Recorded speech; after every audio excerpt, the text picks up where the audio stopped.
It's just another Jussie Wednesday. Oh, I'm here with my friends day. Whoa, I'm gonna Wednesday. It's just another, what's his name? Jussie? It's a Jussie Wednesday. Jussie Smollett. We're going to talk about Jussie Smollett today because there are some updates. Start the intro. Ladies and gentlemen, coming to you live from the Lucky Dog studio in a hidden location somewhere in the upper Midwest of the United States of America, it's a brother making his own way but with all the wrong opinions. Welcome to the Morning Night Live with your host, yours truly, Dawg Knight.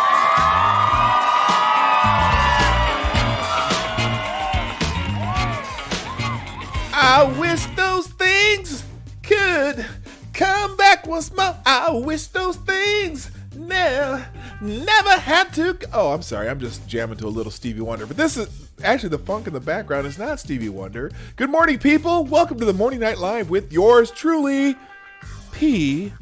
Dawg Knight. Hey, it's a Jussie Wednesday because there's lots of news in the Jussie Smollett story, and I decided that if I talked about it every day, I'm going to start scaring people away. But if I only talked about it once a week, there's always more news in the Jussie Smollett story until it's over. So, good morning, everybody.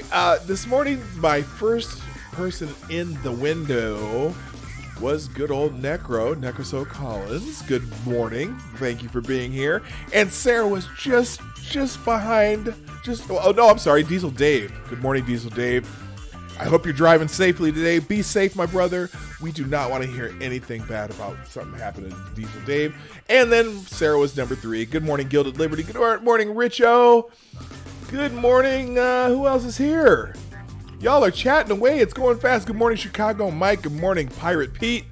I am so glad you are here. The folks are just rolling in. They're just rolling in. And notice I'm a little more animated today.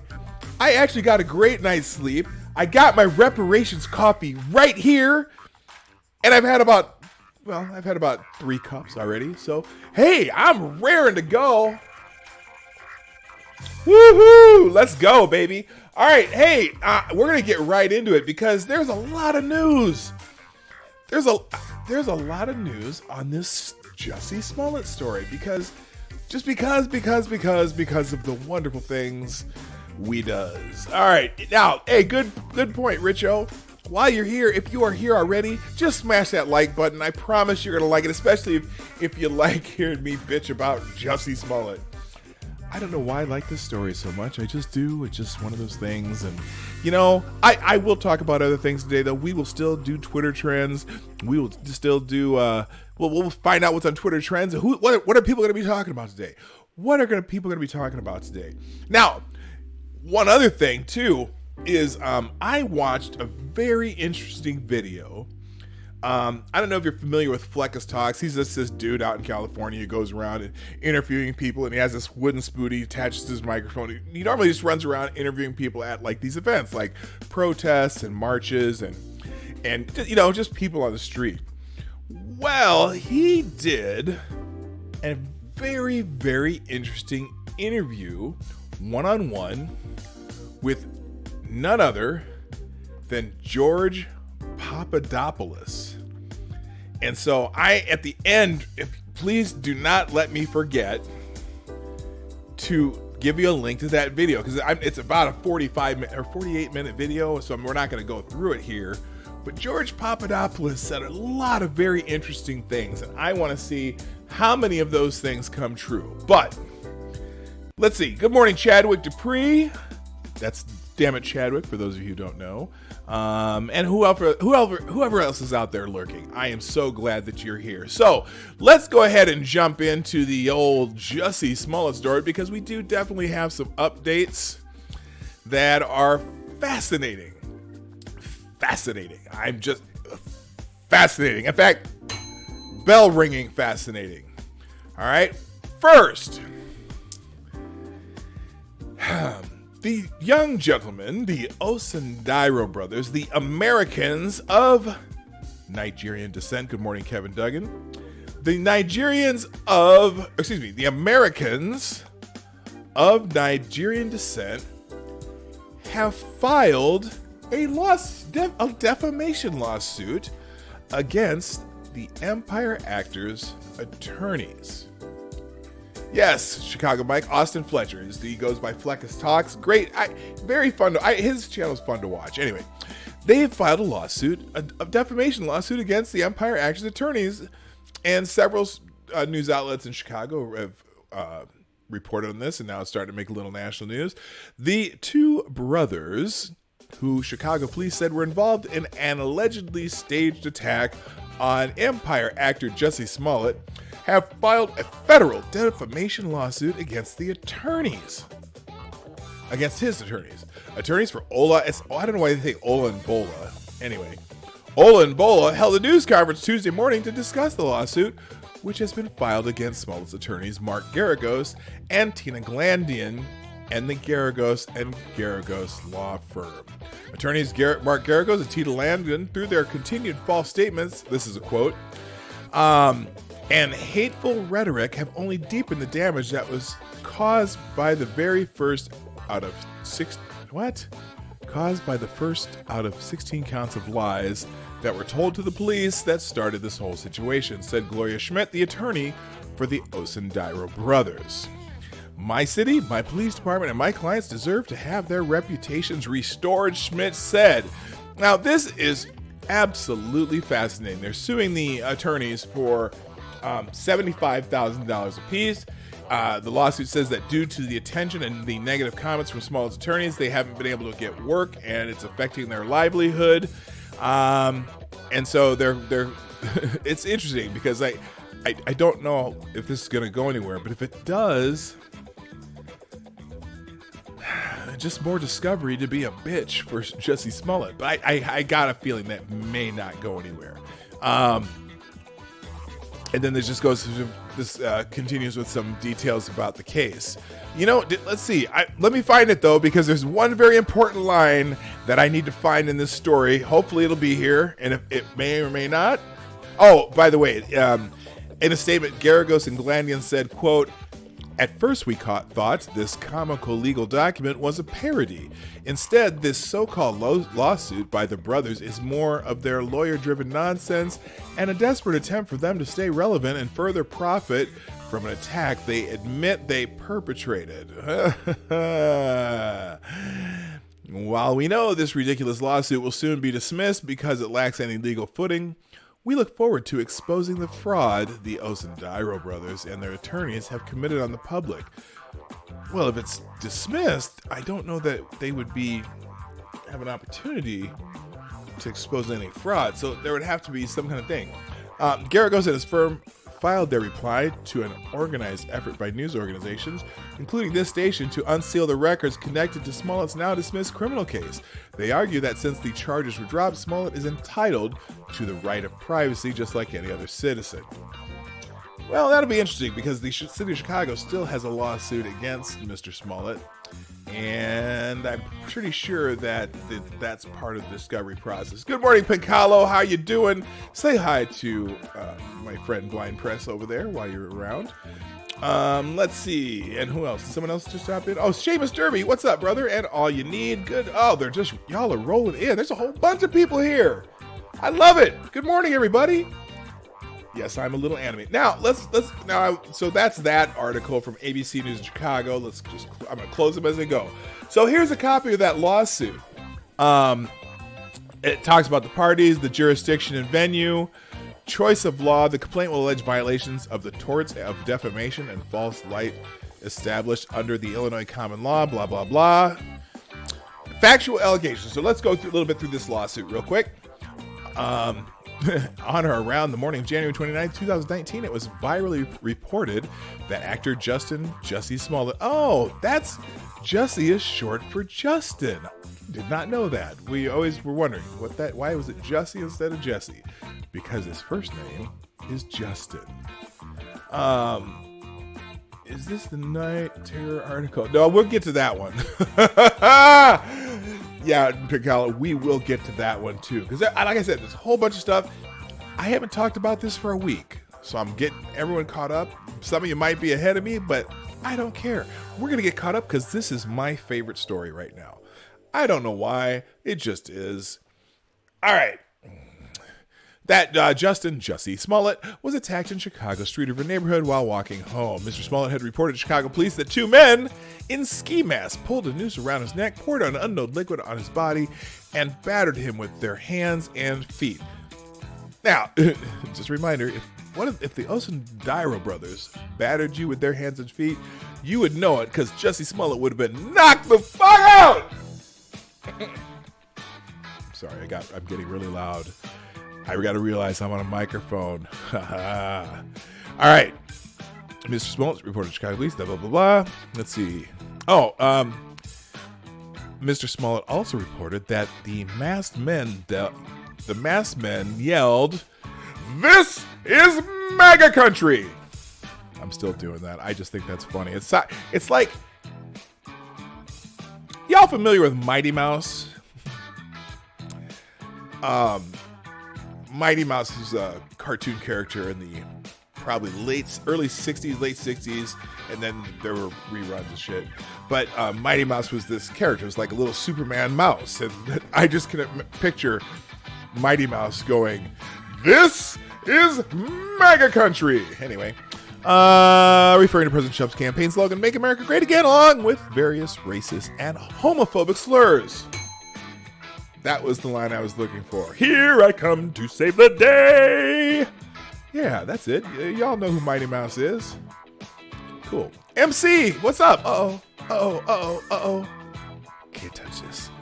I love doing that. I don't know why. Good morning, Gilded Liberty. Also, welcome to the show.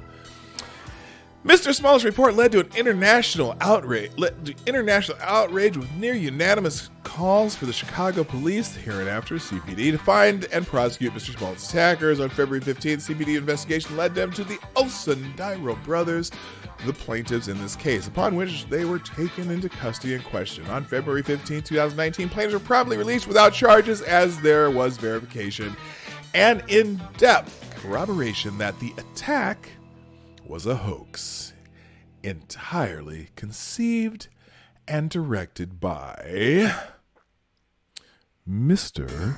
Smollett. Yes, we all know that. Hey, how's the music level, by the way? Because this is a good day to have some funk in the background. I got to say that very carefully. I just realized the other day, because I sometimes listen to my show just to see how those levels are. And I'm trying to leave it. I got to remember to leave that window open and just leave that there. But I was listening to myself, and me saying "da funk" sometimes could be interpreted another way. And I'm wondering if the gurus at YouTube and their algorithm and their automatic artificial intelligence is ever going to hear that word wrong and cause me to be not suitable for advertising. Anyway, I don't care. All right, so anyway, this part of the lawsuit talks about all the stuff here, the false counts and 16 counts of felony counts, and then controversial move, Cook County State's attorney dropped the charges, blah, blah, blah, blah, blah, blah, blah, blah, blah. So the charges were dropped, and now, here's where we go. What followed after the charges were dropped on March 26th was a mass public outcry, including dismay from the media, several district attorneys of bar associations, police unions, and the federal government. Many argued Cook County State's attorneys botched the prosecution of the Smollett case. Some suggested that the state's attorney cut him a deal due to his affluence and celebrity, I would add, due to his connections to one certain former Chicago family who would occupy the White House for a while, and his minions. Anyway, now here's the problem. Mr. Smollett's attorneys, faced with an outraged public, did not retreat after their success. Instead, they doubled down, not simply affirming that Mr. Smollett was a wholly innocent victim, but instead but that among their accusations, plaintiffs unequivocally led a criminally homophobic, racist, and violent attack against Mr. Smollett. Defendants made these comments knowing that they were untrue to distract from Mr. Smollett's farce and to promote themselves and the Garagos and Garagos law firm. This vitriol against plaintiffs is tortious, as in tortious. Good morning, Maddie. Nice to see you. I see you there. Okay. Tortious and compromises the substance of the following allegations. On or around March 29, 2019, defendant Tina Glandian appeared on Good Morning America. I was on Good Morning America once. That was kind of cool. Anyway, aired by the American Broadcasting Corporation, also known as ABC, on or around March 28, 2019. Ms. Glandian appeared on the Today Show, aired by the National Broadcasting Company, also known as NBC. In both appearances, I'm sorry, why am I so? I've got monkey mouth today. Fix this.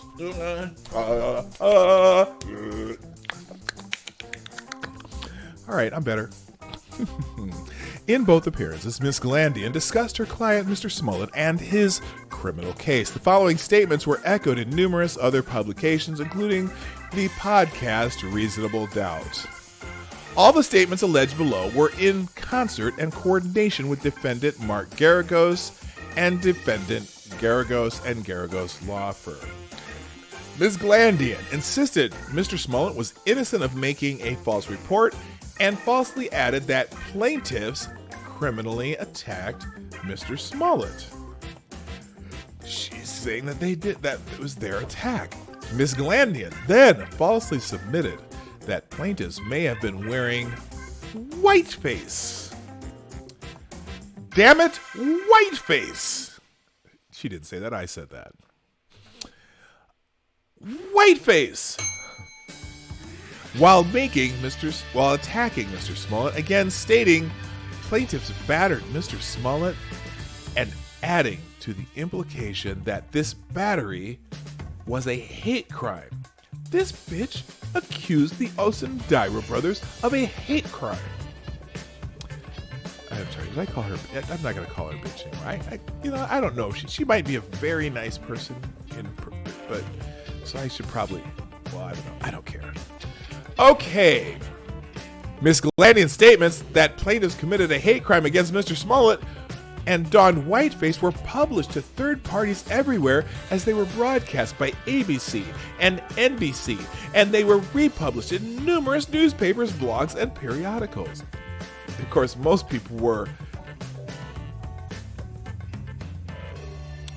the people were making fun of her, but regardless, there were people who repeated the claim, and so it got claimed over and over and over. Oh, what'd you put in the what's the link for in the chat here?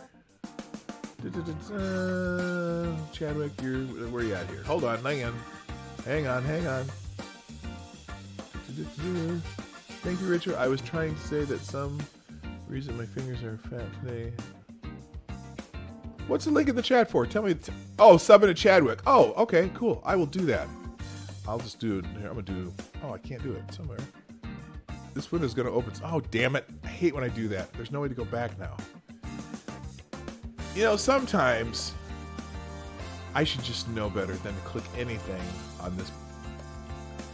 All right, I got to move. I messed myself up. Hang on here a sec. Give me just a few seconds here. I got to fix something so I can see my chat now. Because I got to remember, never click a link in the chat in my Streamlabs window. Because when you do that, you get a website, and there's no back button on this damn thing, and you can't even right click and go back. You can't do anything. Gosh darn it! All right, hang on a second. Where the hell's I need my chat. I got to be able to see my chat. We'll just pop this one out and move it over here. And okay, now you all are back in black.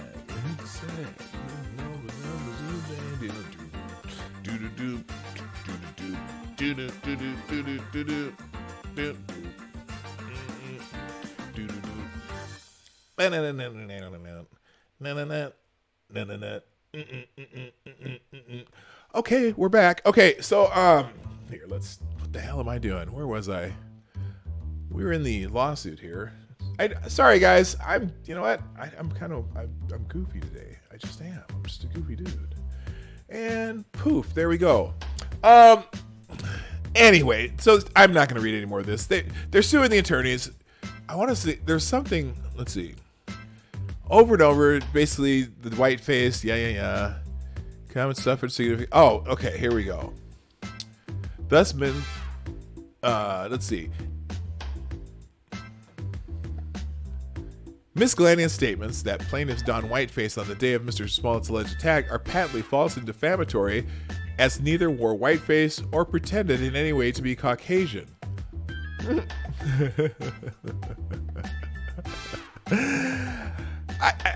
I'm just giggling because it's funny that, you know, they're shocked that she would call them pretending to be Caucasian.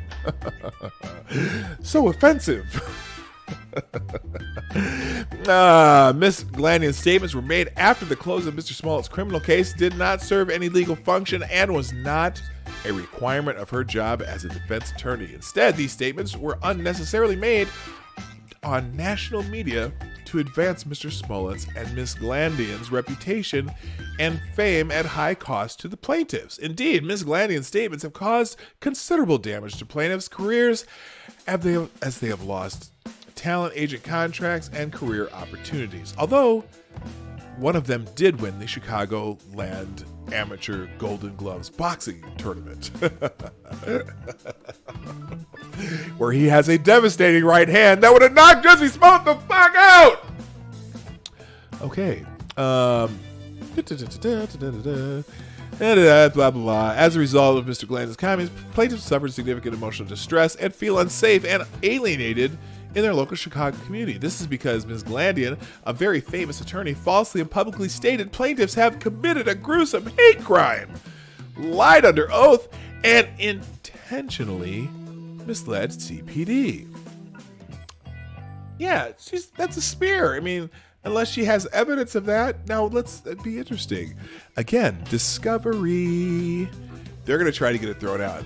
Ms. Glandian, in falsely accusing plaintiffs of committing a hate crime, perjuring themselves, and making false statements to the police officer, has acted with fault, clearly amounting to negligence and or actual malice. Ms. Glandian's comments in falsely accusing plaintiffs of committing a hate crime, perjuring themselves, and making false statements to a police officer are defamatory per se under Illinois common law.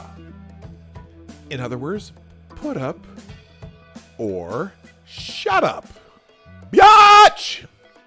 As a result of Ms. Glandian's false and defamatory statements, plaintiffs suffered and will continue to suffer damage, including economic damages, damages to their reputations, and or damage to current and prospective business relations.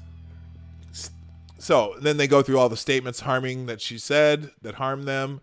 And then common law, blah, blah, blah, blah. So this is all a bunch of legal mumbo jumbo. But anyway, who knows? They might have a case unless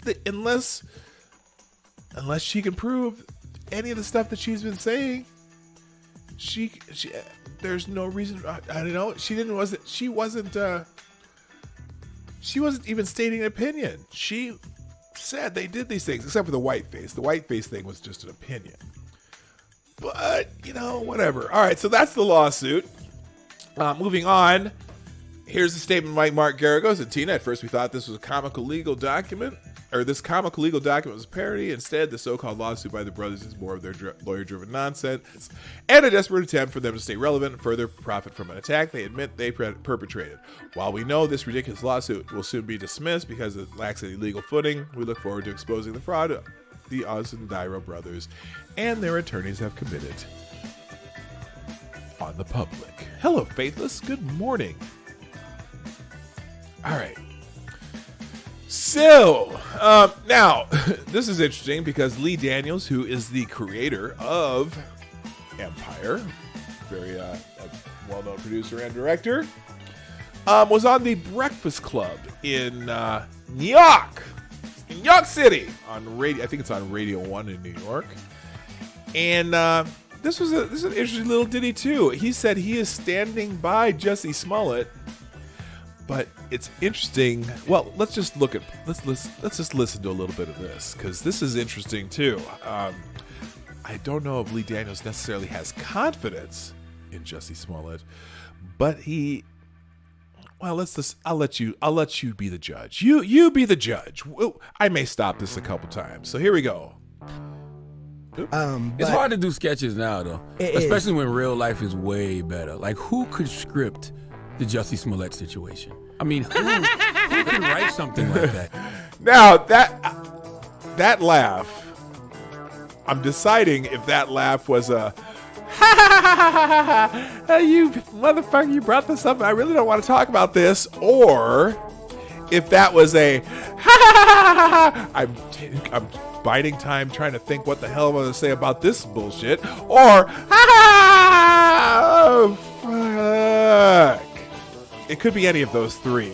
Here we go. Not me. Not me. Oh, yeah, he wouldn't write that BS, but it might be good for his show. He might be able to write that into his script for Empire. You know, I'm telling you, the reason I'm so mad the charges were dropped, I didn't want Jussie Smollett to go to jail necessarily. I just wanted him to have to plead guilty. I wanted him to have to pay a huge ass fine. And I wanted the judge to sentence him to somehow force the show Empire to write the entire story into their script and make him play himself faking a hate crime. I thought that would have been the most poetic justice ever. That would have been a perfect scenario for me. Anyway, okay, let's go. Not I. Lee, what were your initial thoughts when you first heard about the Jussie Smollett situation? You saw it. I went to. Yeah, we already knew what his initial thoughts. He put out that video on Instagram. He was very supportive of his friend and this guy who he treats like a son. And I have absolute no problem with that. He should support his, the guy if he thought this is what happened. Anyway.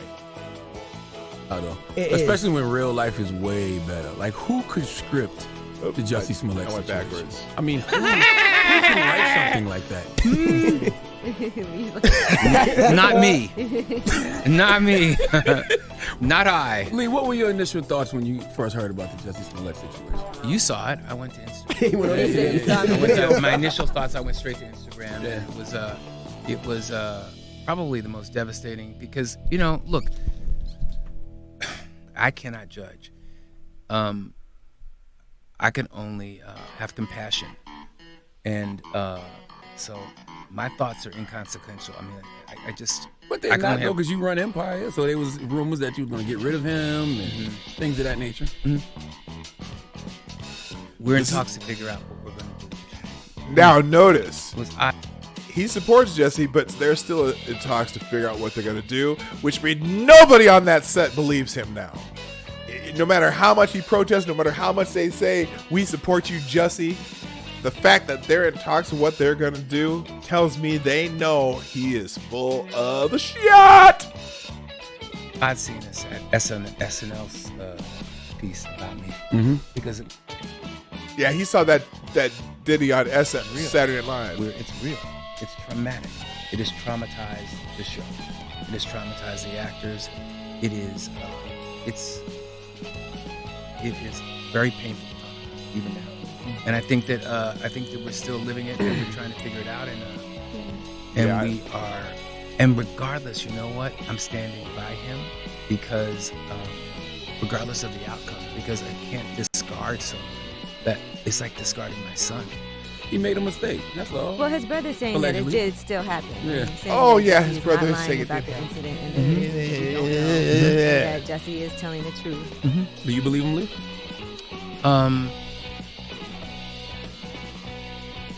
Again, I think. Oh, wait, what was that, Lee?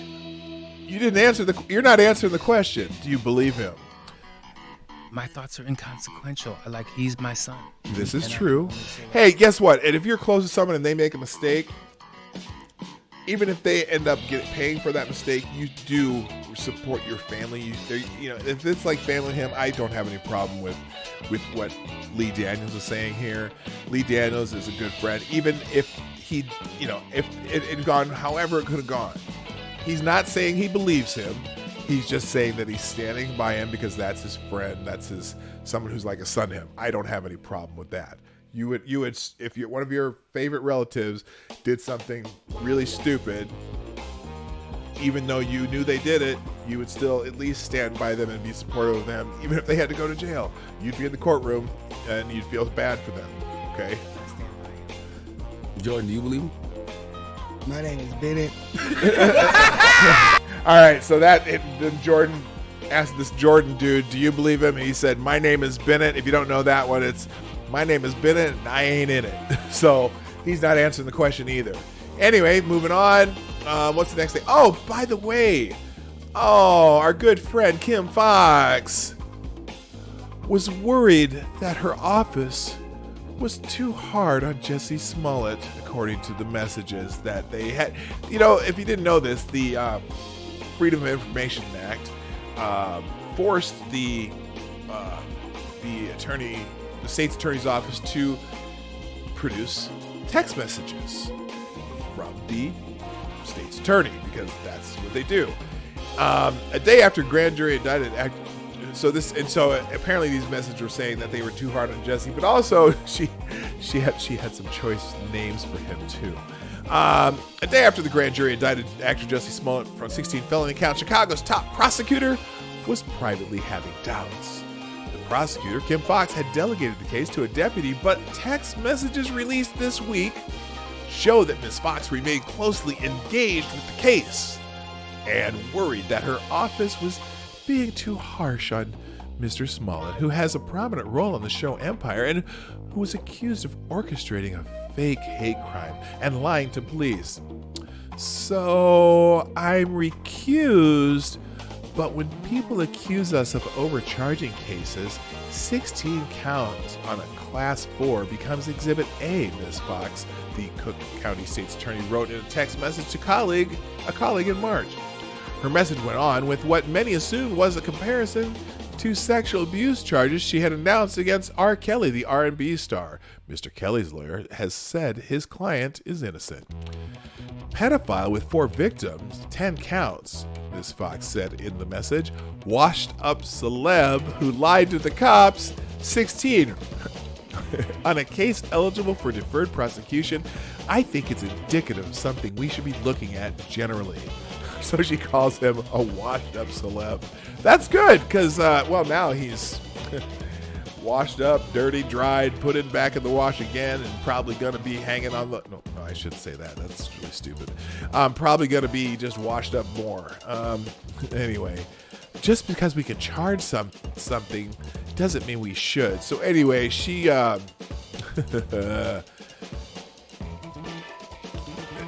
Interesting, because since January, the peculiar roller coaster case involving Mr. Smollett has exposed an array of divisions and disagreement among Chicago's leaders, and hundreds of text and email messages released this week from and to Ms. Fox only underscored those tensions. The messages involving Ms. Fox and her office also suggested that Ms. Fox remained unaware of developments in the case, even as she publicly distanced herself from it. The messages also paint a picture of a prosecutor's office that failed to grasp the level of attention on the case, appearing overwhelmed by the criticism it faced when it abruptly announced in late March that it was dropping all of the criminal charges against Mr. Smollett. Blah, blah, blah. She was elected, yada, yada, yada. So, anyway, she really had no idea what she was doing there. Also, just recently, apparently the county board had invited her to appear to discuss the Smollett case, and she has decided she will not be doing that. Kim Fox will not appear before the county board to discuss the Smollett case. State's Attorney Kim Fox will not meet with the Cook County Board to discuss her office's handling of the Jussie Smollett case, according to a letter from Fox obtained by the Chicago Sun-Times. In her letter to the board, Fox cites her recent decision to refrain from publicly commenting on the matter during the ongoing investigation by the county's Office of the Independent Inspector General. Now, so you know that she is asked for the county's Office of Independent Inspector General to review the case and see if there's anything she did wrong. But the problem here in Chicago, it's not like that's a special prosecutor or something that they hire out or whatever. The Office of the Independent Inspector General in Chicago is kind of like how do I, how they're just part of the family. They're, it's part of the Chicago machine. You ever heard of the Chicago machine? So, I'm not that confident that there will be this Office of the Independent Inspector General bring up anything that. Here it is. It says here, until the conclusion of this ongoing review, I do not feel that it's appropriate for me to comment publicly on the Jussie Smollett matter, the top Cook County prosecutor said in the letter. Cook County Commissioner Sean Morrison, a Republican from Palos Park, last month had asked for Fox to appear before the board to explain her office's abrupt decision to drop 16 charges of disorderly conduct against Smollett for allegedly staging a fake hate crime hoax. This is another article where it doesn't say Smollett is black and gay. That's 2 out of 3 today. No mention of black and gay? What's wrong with you guys? Don't you know that Jussie Smollett is black and gay? He's the gay Tupac. Come on, people. Y'all need some editors. I love this case. Maybe that's why I'm so animated today. This fascinates me. Moving on. Oh, a TMZ story. Yeah, State's Attorney Kim Fox calls him a washed-up celeb. I'm sure he's thrilled to see his face on the cover of the TMZ or a big TMZ story. Jussie Smollett, State's Attorney Kim Fox calls him a washed-up celeb. We already just read the story, so we don't have to show it again. But yeah, I just love that came out. I'm sure his ego is just flying sky high right now. Anyway, also, I just thought this was kind of funny. You can just soak that in for a second. Oh, fucking thing pisses me off. Fuck off. I've been in trouble most of my life, and I've been railroaded every time I've gone to court, and this fucker gets released with 16 fucking felonies. I feel you, damn it, Chadwick. I feel you, Chadwick. You know what? Any normal person would be, probably would be they'd probably be in court right now, trying to defend themselves over this bullshit. Straight up. I'm getting to that. Sarah, someone else mentioned that. Good morning, his kitten. How you doing? Yeah. So anyway, the police department found more evidence in 2 weeks than Robert Mueller has found in over 2 years. I wonder if the Chicago police have a 400-page report we could just thumb through. All right. So we already did this one. That's the lawsuit. We already talked about that. Let's see, what else we got? Oh, yes, here we go. His brother says that Jussie Smollett was falsely accused of staging his alleged hate attack. His brother is JoJo Smollett insists that his brother Jussie is innocent. JoJo mentioned that the Chicago Police Department has a long history in handling cases wrongly. After several leaks from unnamed police sources, and despite a long history of wrongful accusations from the Chicago Police Department, many in the media accepted these unconfirmed reports as fact. The numerous police leaks, which prompted an internal Chicago police investigation, convicted Jussie in the court of public opinion before he ever even entered a courtroom, JoJo wrote and continued. On February 14th, the day that the Osundairo brothers were brought in for questioning as suspects, Fox News reported that the Chicago Police Communications Director, in response to leaked sources within the department, had begun spreading the word that Jussie had supposedly staged the attack, stating that the police chief had contacted ABC7 Chicago to state on the record that we have no evidence to support their reporting and their supposed CPD sources are uninformed and inaccurate. Yeah, because you don't want to, you don't want to play your hand too early, and maybe that's what he was doing. Notice, uninformed and inaccurate? Who knows? Smollett, known for starring in Empire, claimed that around 2 a.m., blah, blah, blah, polar vortex, blah, blah, blah, Donald Trump, blah, blah, blah, blah, blah, blah, blah, blah, blah, blah, blah, blah. JoJo claims at the end of his essay, one important note, the superintendent of the Chicago Police Department announced publicly that Jussie's motive in staging an attack was so he could make more money from Empire. Fox immediately said this wasn't true, but the police chief never withdrew his accusation. What? Why should he? He can. That's his opinion? It was an opinion. It was an opinion.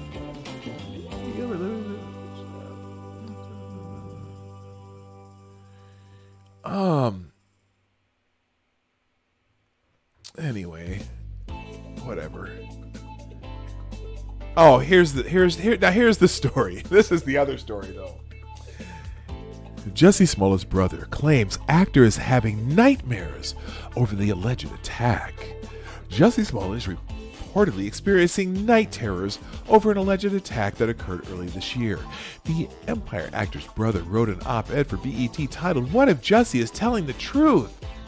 in which JoJo Smollett defends his brother's story and claims that he is violently awaking from night terrors following the assault. Jussie alleged in January that two men sporting Make America Great Again hats attacked him and yelled racist and homophobic slurs at the actor, who is gay. Within less than 3 months, his life has been turned upside down, as my family and I have witnessed him endure unrelenting attacks to his character and reputation, JoJo wrote. To define this experience as unjust would be an understatement. We cannot ignore the desire among the far right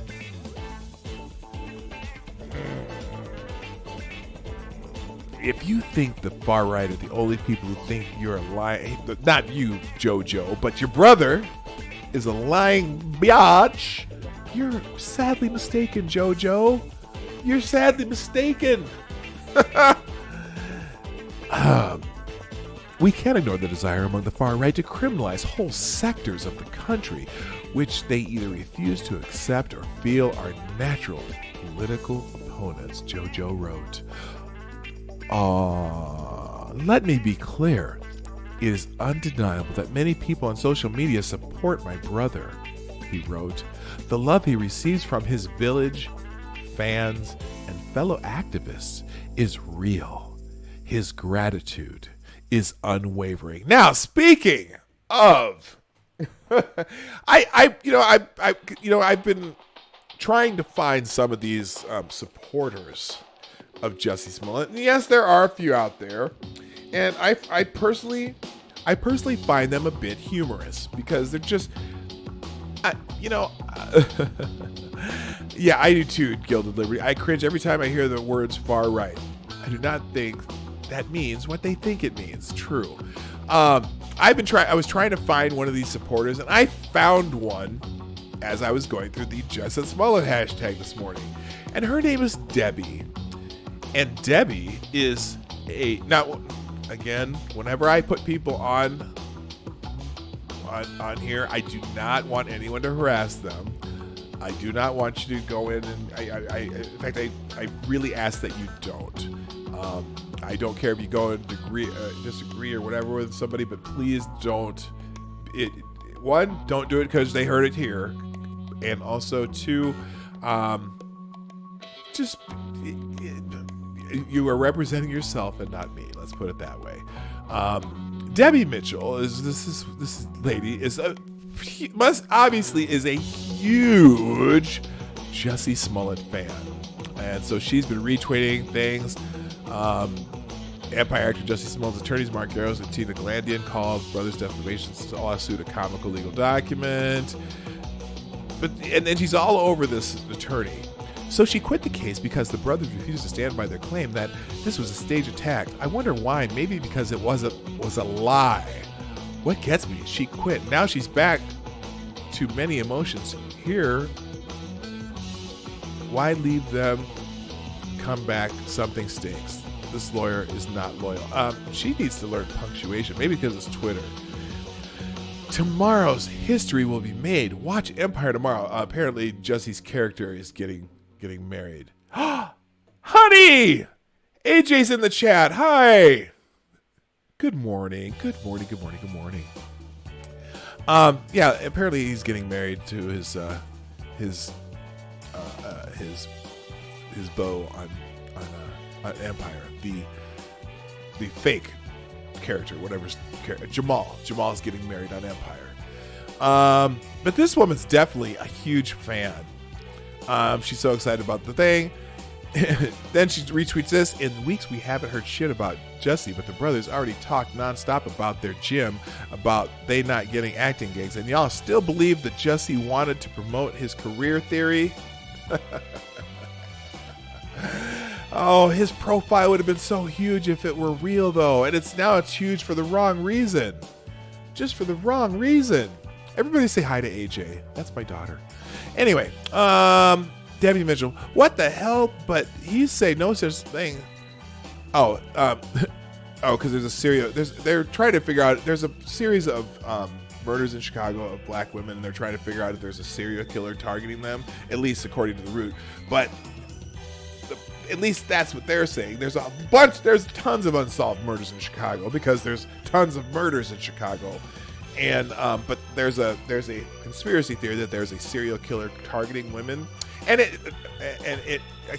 I don't say conspiracy theory in a derogatory way, just stating that there may be some sort of thing happening, and so, but anyway, she had what the hell, but he's saying no such thing. They are cleaning up crime and Jussie set them back. No, he didn't. You had issues and you are setting him up with all your lies. Get it together, Superintendent Eddie Johnson.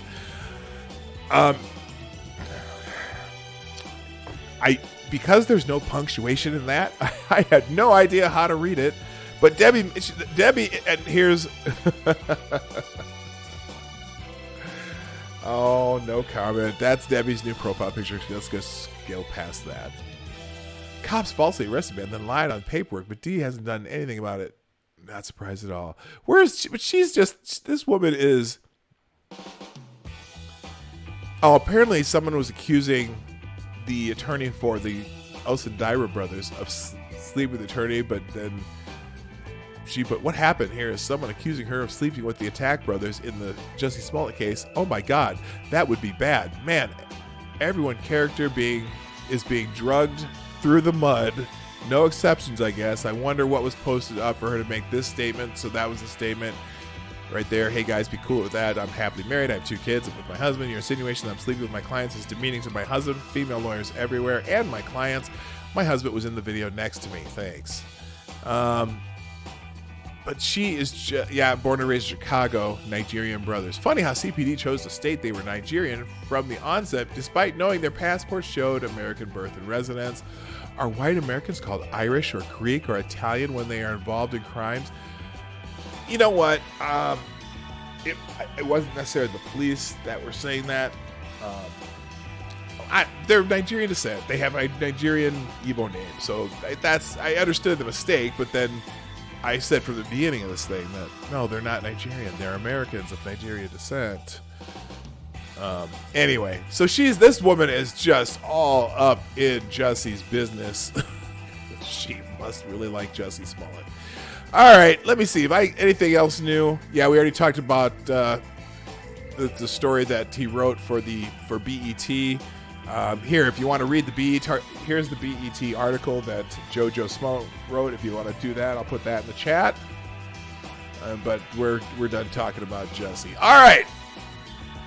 That, ladies and gentlemen, was your Jussie update.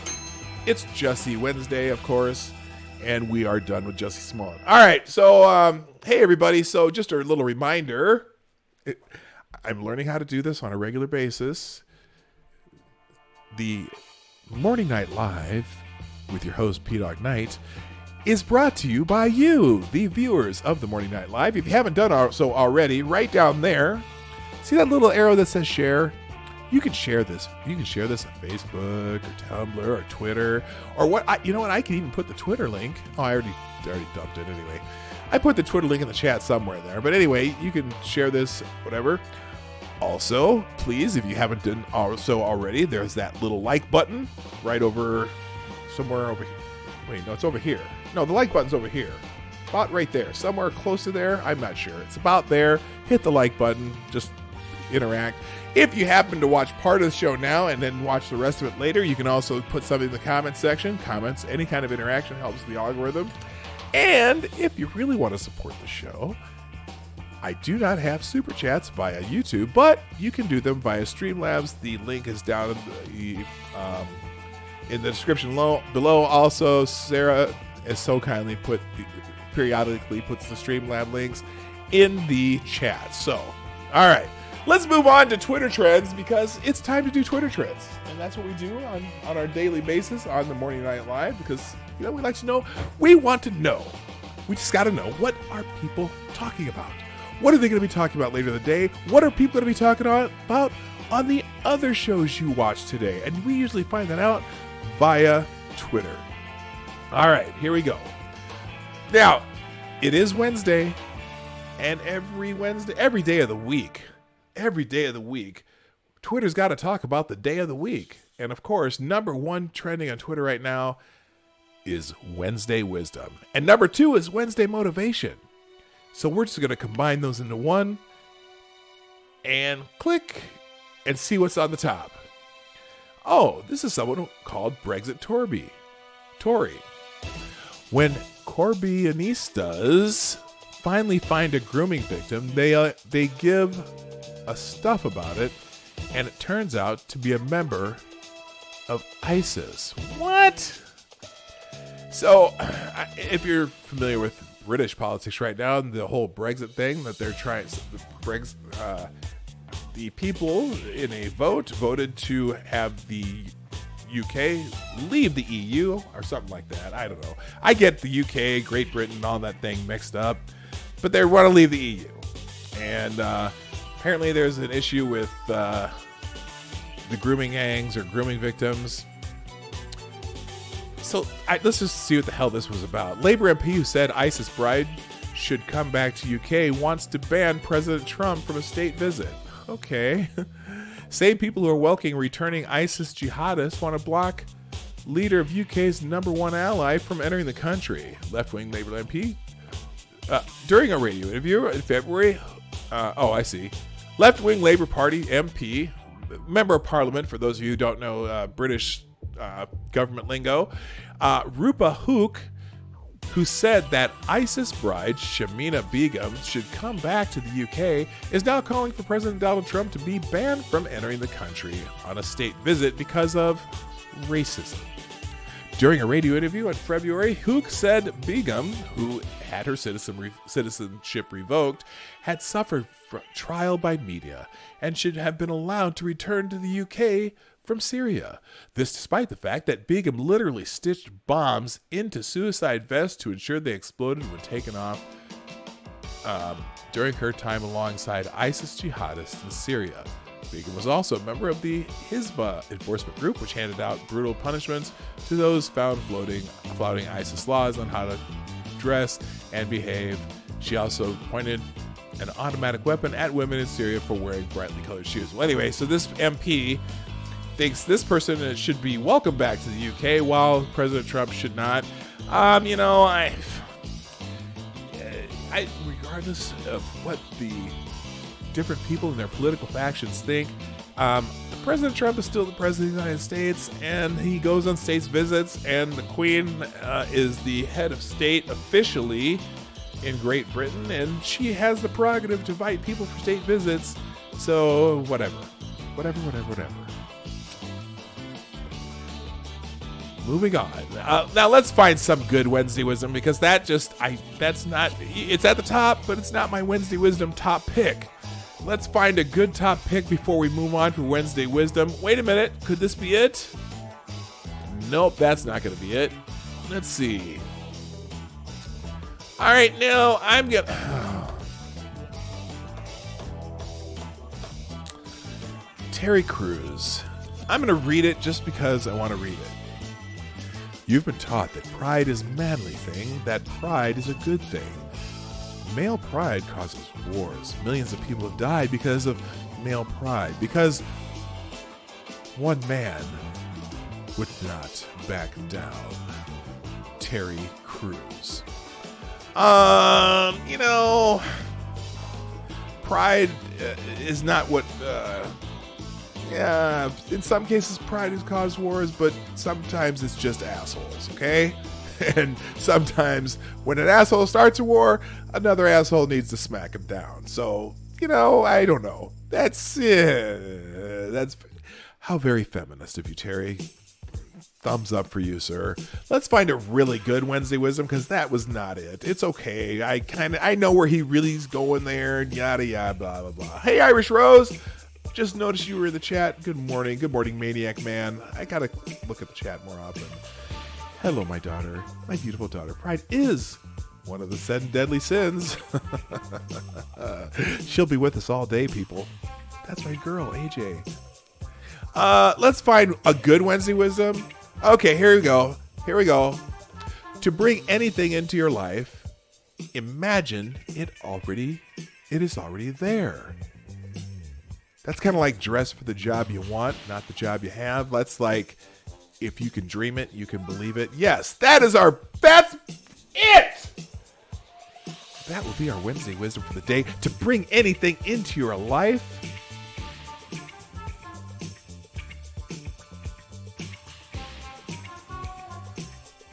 imagine it's already there. Richard Bach is the author of that quote, and I am inspired. That is my Wednesday wisdom for the day. Moving on. Here we go. Back to Twitter trends. I feel inspired. I really do. I feel good. It feels good. Yeah. It feels good. Oh, anyone? Okay, if you know who sang that song, type it in the chat. That's like I can name that tune in 3 notes. I can name that tune in 2 lines from the song. You don't even have to name the tune. If you know who sang the song, type it in the chat. This is a test. This is a test. So if I imagine myself 3 inches taller and with a rockin' bod, I'll get it. You know what? If you can imagine it, you'll find a way to get there. Maybe not 3 inches taller, but no one's got it yet. Nope. That show feels good to me. Say, baby. Say, baby. Whoever the first one gets it wins. Gorillas, nope. DeBarge, nope. Whoever can figure it out. It feels good. Yeah. You got to be kind of an 80s person to know this one, and it's really kind of obscure. I'll give you a hint. It wasn't Bobby Brown. No. I'll give you a hint. 3 names. There's 3 names. 3 names. Some boomer. I got your boomer right here, Sarah. All right, next on to Twitter trends. What the hell did I just do? Okay, here we go. Number 2 is Wednesday. Oh, number 2 is already gone. It was Wednesday Motivation, which dropped to 4 in the time we were here talking about it. Oh my gosh. Number 2 is Morgana. Is Morgana Human Morgana? I hope it's not Morgana the Kissing Bandit. Oh no, if you think Human Morgana is bad, y'all obviously don't remember your own roots. I don't know. Is Morgana some anime thing? You know me, I'm not real. No, not Bill Bib DeVoe. Ding! Alyssa Johnson! Oh my gosh, AJ! Tony got in just before All You Need did. How the hell do you know that? Did you look it up? Oh, that's right. My daughter is kind of an 80s R&B aficionado. I always forget that. She knows her stuff. Yes, it's Tony. She even spelled it right. I'll be darned. And so did All You Need. You all looked it up. You had to. Did you Google that? I'm a Google whiz. Yeah, there you. I knew it. You're a smart girl. All right, I don't know anything about anime, so we're done with the Morgana. Administration Professionals Day is number 3. People are thanking the administrative professionals in their lives. Lots of flowers being sent. That's why so many damn flowers went through UPS today. I was wondering. But yeah, it was flower hell at UPS this morning. It is. Oh, and of course we're gonna have the politicization of Administration Professionals Day with the second tweet in this thread. It is Administration Professionals Day today. Does your support staff have a living wage, health benefits, family care days, a harassment-free workplace? Your thanks and praise. You owe them big time. They deserve fair compensation. Generally, fair compensation is what the market will bear. Now, for example, there's all this push to raise the minimum wage to $15 an hour all across the country. Why does that make sense to politicians who live on the East and West Coast? Do they know anything about what a fair minimum wage would be in the Midwest, for example? And here's the other thing. Nobody, for example, if you are looking for a job in the Twin Cities right now and you decide, you know what, don't have any skills, so I'm going to go to a fast food joint because that's one of those places where I can get some skills. The fast food places around here start at $12 to $13 an hour, which is far above the minimum wage because the laborers, there's this kind of a tight labor market and the wages go up. Well, right now there's a tight labor market. We're in a record low unemployment. It's 60 years record. Now, I still haven't figured out if they've changed calculating unemployment back to the old way or not.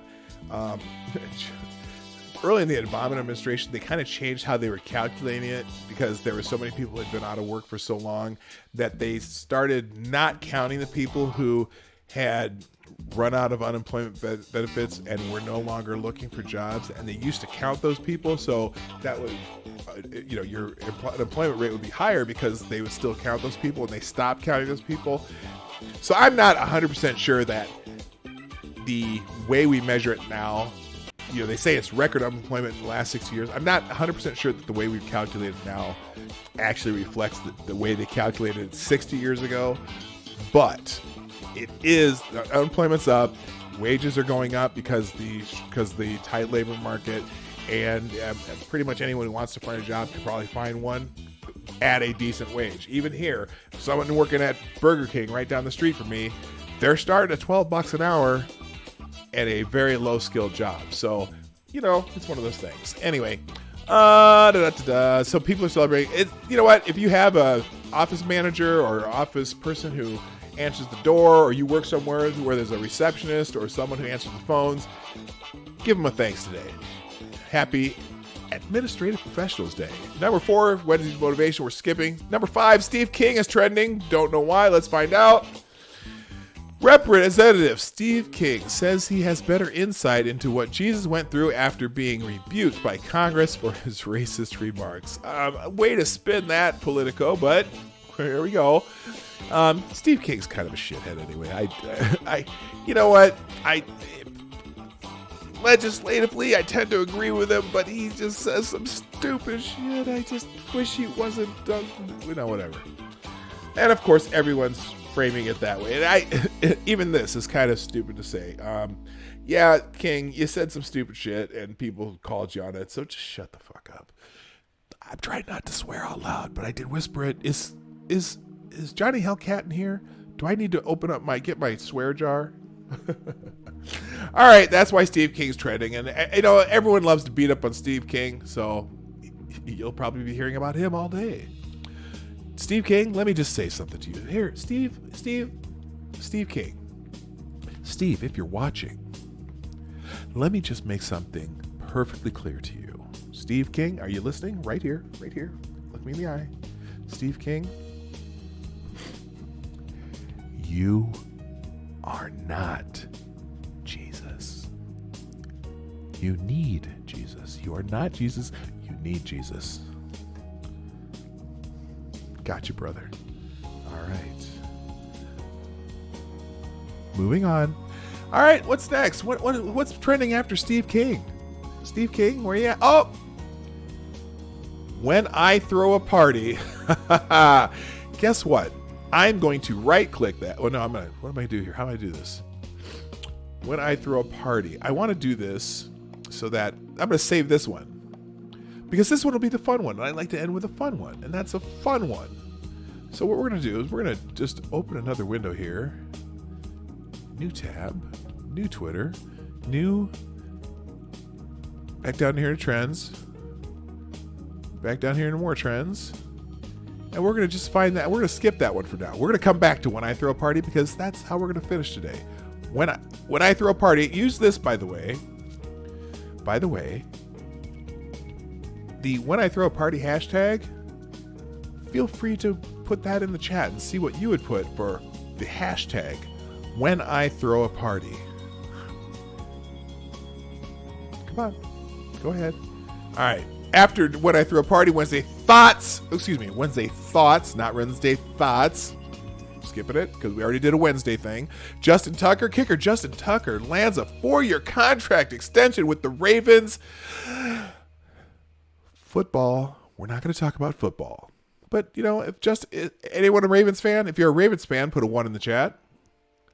And you're probably excited because kicker Justin Tucker is not a bad kicker. Marshawn Lynch is number 9. We're going to get a lot of NFL sightings in the next few weeks.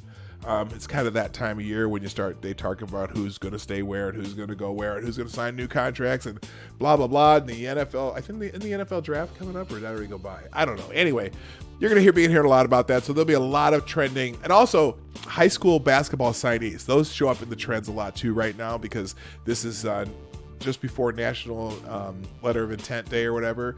You'll be hearing about a lot of different high school basketball players committing to colleges, high school basketball and football players. So Marshawn Lynch is trending because he's expected to retire again. Ben Roethlisberger report: Pittsburgh Steelers working on extending quarterback Ben Roethlisberger's contract. So if you're a Steelers fan, you may or may not be happy about that. He seems to be pretty fragile. Oh, here we go. 2. When I throw a party, it will have been the first time since I've ever thrown a party. Allie, when you decide to throw a party, call your dad. I'll help you out. All right, Bob Costa. Why is Bob Costa trending? Oh, I hate it when someone... Huh?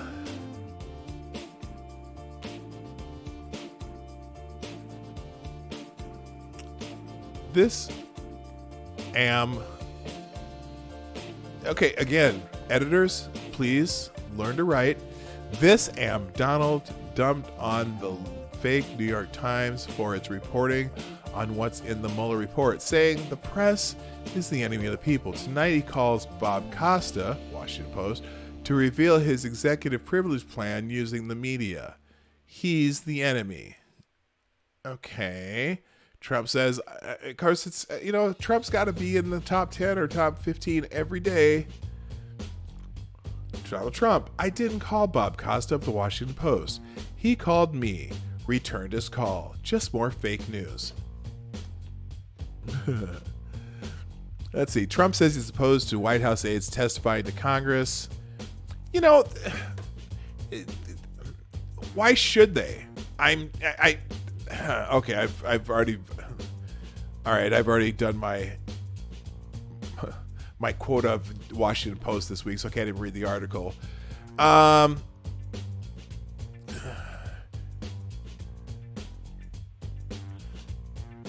Trump can read, he just can't comprehend. Proof. President Trump called me this evening in response to my request for comment. I didn't call him. Yeah, you know, again, take Trump's Twitter away, please. Somebody, just take his phone and only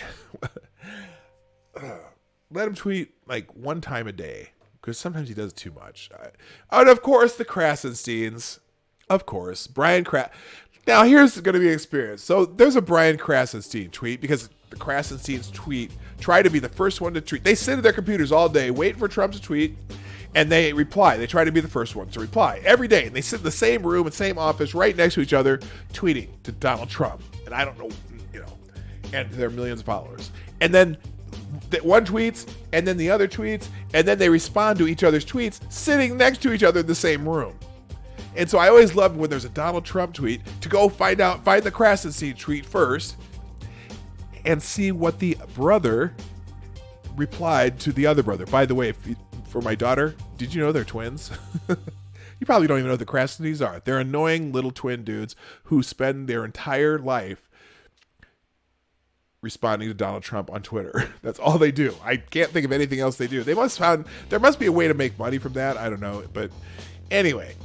So, replying to... Oh, see, now this one's a reply to Ed Krasenstein. That's what's hilarious about this. So let's go into this thread here. I didn't call the Washington Post. He called me. Returned his call. Just more fake news. Ed Krasenstein. Who cares? Brian Krasenstein. The man is about to get impeached, and he's arguing about whether or not Bob Costa called him or not. LOL. Okay, here's the thing. I don't think these guys even know what impeached means. It's possible that the House of Representatives attempt to impeach Donald Trump. They may or may not. I doubt it. It's the biggest exercise of wheel spinning on the planet, because the Senate is not ever going to, whatever you do after one's impeached by the House and the Senate's supposed to approve or convict or whatever, ain't happening. So that's probably why the leadership of the Democratic Party is saying, you know what, this is a waste of our time, and it probably won't look good for us, because they're just not going to happen. Them having a loss on something like that ain't going to look good for their fellow Democrats. So the leadership's like, we're probably not going to do this, even, whatever. But they are going to try to drag them through the mud. That's their plan. Their plan is to have as many committee people investigating him as possible.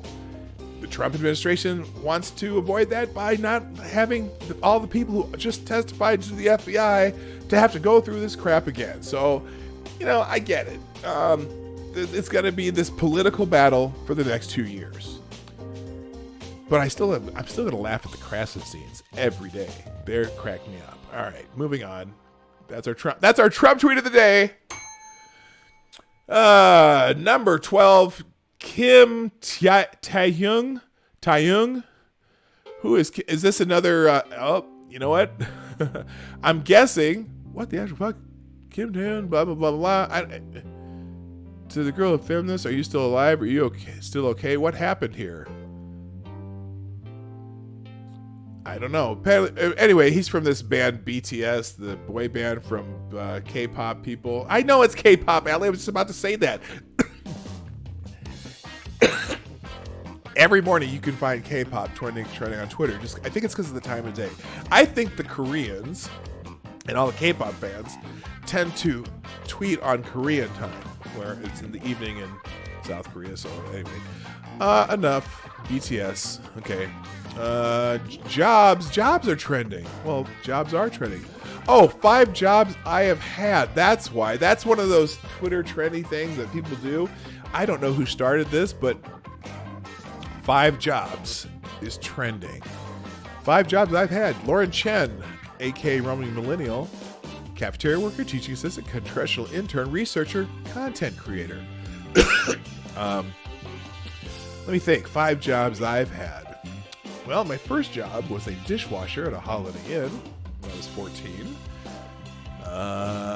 What else have I done? I've been a yard. When at high school, I worked as a yard and whatever, jack of all trades, maintenance worker, whatever, for a realty company that owned a bunch of apartment complexes.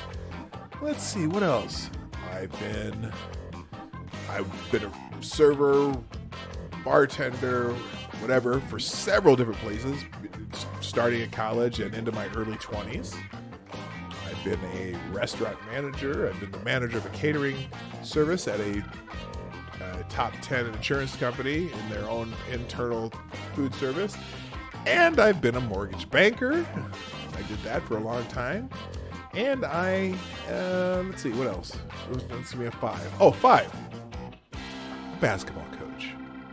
And that's what I'm doing right now, besides working at UPS too. Anyway, there's my 5 jobs. If you want to do 5 jobs, go ahead. I don't care. Rodney Robinson, National Teacher of the Year. This is a cool story. This guy, Rodney Robinson, National Teacher of the Year. Here's the CBS story. It's only a couple minutes long. We can watch this. Well, maybe you can't. To know you've inspired your former students. Here is Rodney Robinson. Big Rob to join us here at the table, and congratulations. Thank you. What's it like? Oh, the funk took over. To know you've inspired your former students to follow you into teaching. Well, that's what it's all about. I was always taught to pay it forward and bring it down to the next generation, from my mother to Virginia State University. Those are the things that I was taught. And so I always put that into my students. Yeah. What lessons did your mom give you that sort of led you into teaching? Well, my mom, there were 5 of us, and then there were another 25 because she ran in-home daycare. But she always taught us that every child deserves the proper amount of love to get what he or she needs. And that was my first lesson in equity. And so I try to treat my students with whatever they need to be successful. Some need more, some need less. But I'm going to be there to give you what you need. That's so nice to talk about as a lesson in equity. I like that. Wow. Is that the heart of good teaching, that lesson in equity? Oh, definitely. That's definitely. not a lesson All in kids equity. deserve a great education, but not every kid is on the same level. So as a teacher, you need to make sure that each kid gets what he or she needs to achieve at a high level. True. You said some need more and some need less. Yes. But what about the person that says, okay, They because sound I'm not like they're causing trouble, shocked I'm that getting some less need of more. your Some, of course, some need more. Some people, kids need more help, and some need less. But you know what? Let's just get rid of that. I'm done. Well, when you create an equitable culture in your classroom, the kids buy into it. Okay. And they understand that. As a matter of fact, my kids often help those that need more to ease my burden. That's great. And you know what? I'm sure that he is a great teacher. Rodney Robinson has just been named 2019 National Teacher of the Year. Robinson teaches at a juvenile detention center in Richmond, Virginia. I do like this story. I think I might already have this one up somewhere. Maybe I don't. My students are the most vulnerable kids in society, Robinson said. I will fight to my last heartbeat for them. Great story. I'm going to we'll put this one out here. Richmond School teacher said he's considered himself a facilitator to direct his students towards learning. My students are the most vulnerable kids in society, Robin said while he accepted the statewide award last year. They have succumbed to the pressure of urban living and made mistakes that they are paying for, but they still persevere and strive for success. They are my inspiration, and I will fight to my very last heartbeat for them. Robinson has credited his parents with putting him in the path to success. My mother always pushed me. She always told me to do my best. My father as well. They always stressed education, Robin told CBS 6 last year. Robinson said he became a teacher to honor his mother, who struggled to receive an education after being denied an education as growing up due to segregation in rural Virginia. They told me education was a gateway to new opportunities in life, he added. It is a lesson he teaches his incarcerated students, both inside the classroom and through motivational message he uses to decorate the hallways. Yeah, it's kind of cool because I was looking at the story at another location before, and a lot of his former students were inspired by him and also become teachers. I kudos to Rodney Robinson. Great story. I'm going to put this one in the chat if you want to see that one. There's the Rodney Robinson story. Great story. I love it. Love it. I love stories like that. All right, now back to what else we got going. I only got a few more minutes here. Yep, I'm almost done. Rivian, Ford accelerates electric vehicle push. Yeah, they're putting $500 million into development of more electric vehicles. Oh, I see. Let's see. Oh, they're taking a stake in an electric motor company, car company, Rivian. The latest example of a large automaker betting on the emergence of battery-powered vehicles, so that's kind of cool. That's why they're trending. Eric Katona sends it in. Uh-oh.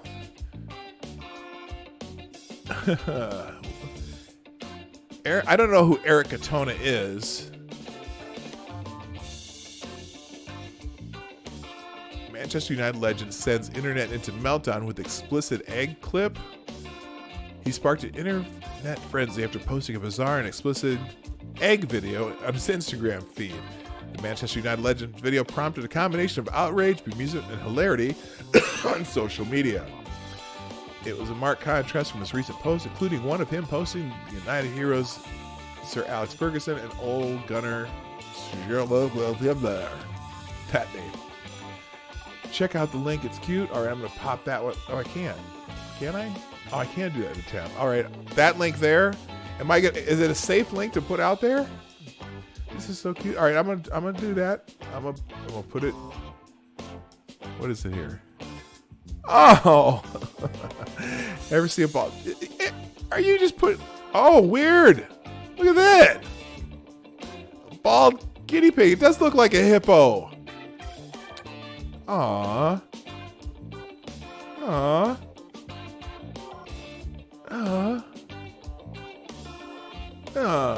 Okay. That got me. But I don't. Okay, forget this egg story. I don't care. I don't care.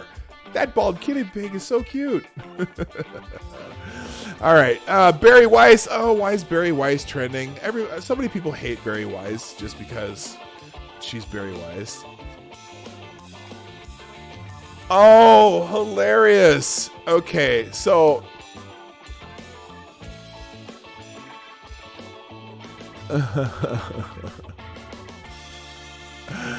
so apparently Barry Weiss wrote a satire, and Vanity Fair turned it into a 4,000-word story. Vanity Fair calling Barry Weiss a provocateur is today's best inadvertent own. Weiss herself described Candace Owens and Milo as provocateurs, just as the Times did with extremist gang leader Gavin McInnes. Weird how they all have the same title. Okay. They're calling Barry Weiss a provocateur. People think if everyone hates Person X, they must be doing something right, are the same ones who think impeaching Donald Trump will help Donald Trump. You know what? I hate to break it to you, but it probably would help him to be impeached. Anyway, let's see. It's weird because so tedious seeing Barry Weiss, a trust fund dipshit whose only accomplishment is being such a bad writer that she can't mask the savage brutality of conventional wisdom, being described as a provocateur. Another one of the best and few true journalists that tries to remain objective in an ever-growing subjective world. I don't agree with most reviews, but I do respect her and what she does. If you're familiar with Barry Weiss, she was supposed to be so-called conservative writer at the New York Times, although she's not. But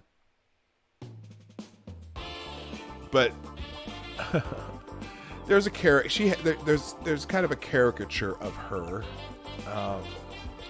that just for some reason she drives people who are the progressive left, and I'm not talking about the anti-war progressive left, but the woke left, I should say. She drives the woke left crazy. She's part of that intellectual dark web kind of group with who's it like Weinstein and Shapiro and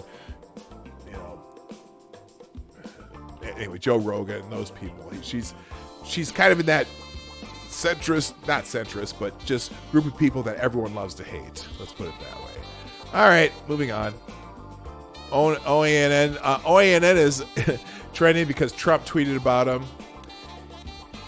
UK intelligence says President Trump's spying allegations involving the Obama administration are utterly ridiculous. Oh, contraire mon frere. Remember I sent that little I sent you. Did I even put that? Oh, that's what I got 2 things to end with. So this is the last Twitter trend I'm going to do.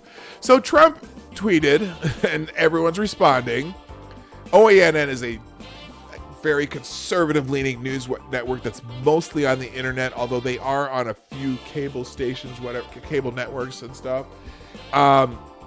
It's called One American News, and Donald Trump tweeted something about, where's the tweet? Maybe we'll find the tweet here.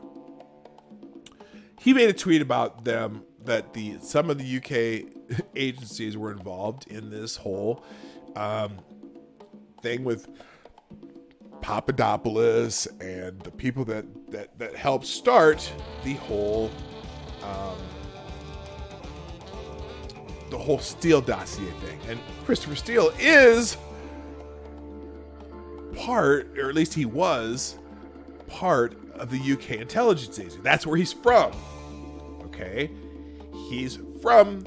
He was part of the UK. The MI6 is what it's called. Whatever. Anyway, he's from the UK intelligence agency. So you could say that some of the spying allegations involving the Obama administration and UK intelligence probably could be true. But let's see. Let's see if they have it. Here's the tweet. Former CIA analyst, not analyst. Former CIA analyst Larry Johnson accuses United Kingdom intelligence of helping Obama administration spy on the 2016 Trump presidential campaign. OANN at OANN. Wow. It is just a question of time before the truth comes out, and when it does, it will be a beauty. You've got to watch this Papadopoulos interview with Fleckus Talks. And I'm just going to Fleckus Talks. And here's the interview. I'm going to just put this here, and I'm going to... Here's something for your viewing pleasure. We may talk about this tomorrow. There's the Papadopoulos interview with Fleckus Talks. What's his name again? Arthur Fletcher, I think his name is. Anyway, his Fleckus Talks. Great interview. And interesting that Trump happened to tweet this out today, and I read that. I saw that. I listened to that interview while I was at work this morning, while I was doing mindless work. And interesting. 24 hours after Trump's state visit to the UK was announced in June, this is the first time Trump has mentioned Britain on his Twitter feed. And, yeah. Fox News suspended legal analyst Judge Knapp last year for spreading the same baseless conspiracy theory. You know what? That was funny about it. Well, I'm not even going to say anything else about it. Watch the interview with Papadopoulos, and you'll understand at least what his experience was throughout this whole thing. All right, let's finish with something light and something fun, because that was not it. And there's our friendly bald guinea pig again. That's light fun. All right, finishing out with When I Throw a Party. Let's see if there's any good ones, and then we're going to get the heck out of here. When I Throw a Party, it's a party for one. Oh, that's so sad. All right. When I throw a party, the cops never come. Well, you aren't doing it right. If you throw a party, the cops never show up. Oh, yeah, you know. When I throw a party, things get pretty wild. It's about to go down. I'm sorry, I yelled into the microphone again. When I throw a party, you better make an entrance. Okay, girl, get it, girl. Oh, that's a hell of an entrance. First of all, this is that dude. He had to almost break something doing that. Anyway, when I throw a party, there will always be enough food. Everyone loves food. When I throw a party, you won't remember it the next day. Oh. By the way, speaking of not remembering the next day, I'm going to be doing my Friday stream from Des Moines, Iowa at the Drake Relays, which is like a homecoming for people who went to Drake. And we'll probably be doing it from the West End Lounge because they have free beer from 8 to 10 in the morning. So be ready for the Morning Night Lives direct from Des Moines, Iowa and the West End Lounge. If I throw a party, Dawg Knight, you and Lady Boomer are invited. Everyone here is invited. Woohoo! Yeah, baby. Yeah, baby. All right, we'll do a couple more of these and then I got to go. When I throw a party, we do the time warp again and again and again. It's just a jump to the left, and then a step to the right. Put your hands on your hips, and pull your knees in tight, and do the pelvic thrust, and it'll drive you insane. Let's do the time warp again. Yes, I've seen the Rocky Horror Picture Show at least 500 times in my youth, and we always brought a bag of toast so we could throw toast when they had a toast. So there you go. Yes, I am a geek and a nerd and all that stuff.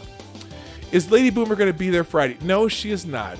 Drake Relays is a party for the boys. It's boys' weekend every year.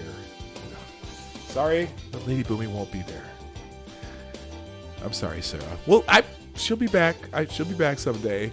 All right, so and you got my little Rocky Horror nostalgia there. Like everyone, when I throw a party, I like for everyone to be gone by 9 p.m. Daddy has to get get the hell. I'm not coming to your party, dude. When I throw a party, it's in my pants and everybody comes, dude. I did not need to hear that joke. That's not even a dad. It would be a dad joke if it was, but it's not. Dude, seriously. When I throw a party, most people won't remember it the next day. Diesel Dave, you are my hero. Okay, last one. Let me find one last good one. Nope. No confetti. Forget that. Everybody up at night is strictly... Nope. There's always...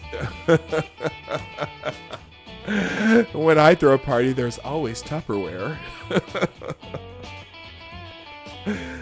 Oh my gosh. You know what? When I throw a party, play along with us. Hashtag Roundup Done. When I throw a party, everybody gets wet. Hey, I'm going to end on that one because I got to open the pool soon. And that reminded me that I have to open the pool soon. So, yes, we have a pool. We're not rich. We bought a house that was bank owned, and it came with the pool.